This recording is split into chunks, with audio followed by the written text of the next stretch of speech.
Assalamualaikum teman-teman. Kata Salafi dan Wahabi sering banget muncul di dunia dakwah modern. Ada yang bilang mereka itu garis keras, ekstrem, bahkan penyebar kebencian. Tapi di sisi lain, ada juga yang membela mereka sebagai pembela kemurnian tauhid. Pertanyaannya, apakah benar Salafi dan Wahabi itu ajaran yang berbahaya? Atau jangan-jangan mereka hanya aliran yang disalahpahami? Untuk memahami ini, kita harus kembali ke masa lampau.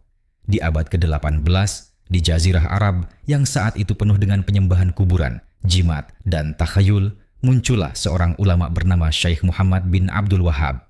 Beliau menyerukan, "Wahai manusia, tauhidlah hanya kepada Allah. Jangan minta kepada selainnya." Gerakannya menentang syirik, takhayul, dan bid'ah yang beredar luas kala itu.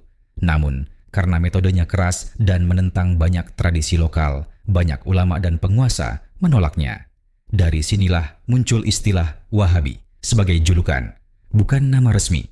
Sebenarnya, pengikut Syekh Muhammad bin Abdul Wahhab tidak pernah menamakan diri mereka Wahabi.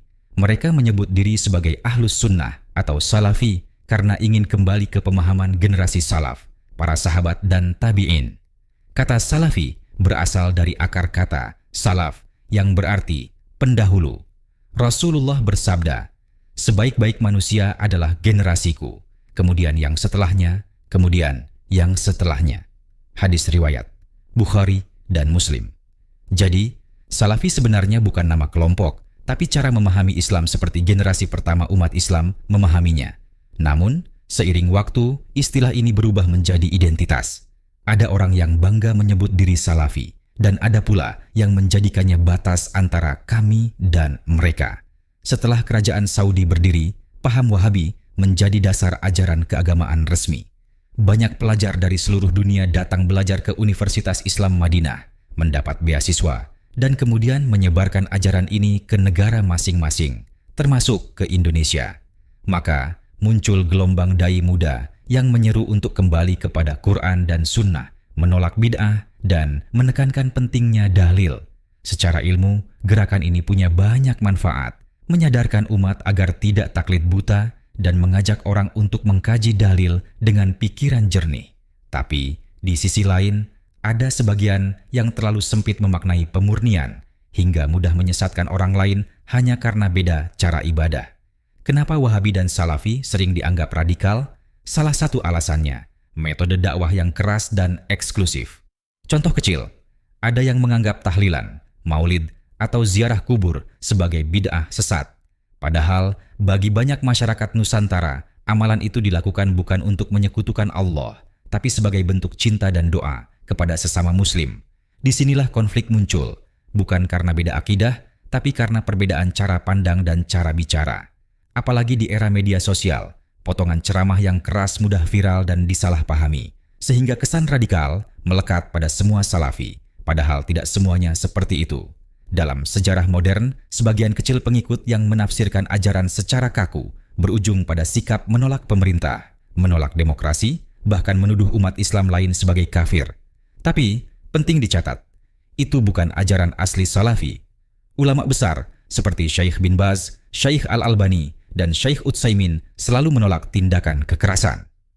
Mereka mengajarkan bahwa manhaj salaf berarti mengikuti Quran dan Sunnah dengan hikmah dan rahmah, bukan dengan caci maki dan kebencian. Kalau kamu bertemu seorang Salafi sejati, kamu tidak akan menemukan kebencian di wajahnya. Mereka biasanya cinta ilmu, banyak membaca, dan sangat menjaga sunnah Rasul. Namun yang membedakan hanyalah pendekatan mereka yang tekstual.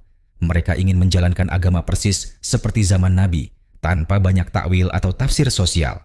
Masalahnya, tidak semua orang mampu hidup dalam konteks abad ke-7 karena realitas sosial kita sudah berbeda jauh.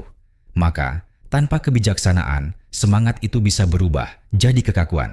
Dan disinilah muncul peran penting ulama wasatiyah yang menengahi agar agama tidak lepas dari nilai kemanusiaan. Lalu, bagaimana sikap kita? Islam tidak memerintahkan kita untuk fanatik pada satu golongan. Rasulullah bersabda, "Umatku akan terpecah menjadi 73 golongan, semuanya di neraka kecuali satu." Ketika ditanya siapa mereka, beliau menjawab, "Yang mengikuti aku dan para sahabatku." Hadis riwayat Tirmidzi. Artinya, bukan nama kelompoknya yang penting, tapi siapa yang paling dekat dengan akhlak Rasulullah. Kalau dakwah kita membuat orang jauh dari Islam, berarti ada yang salah. Kalau ilmu kita membuat kita sombong, berarti kita belum memahami tauhid.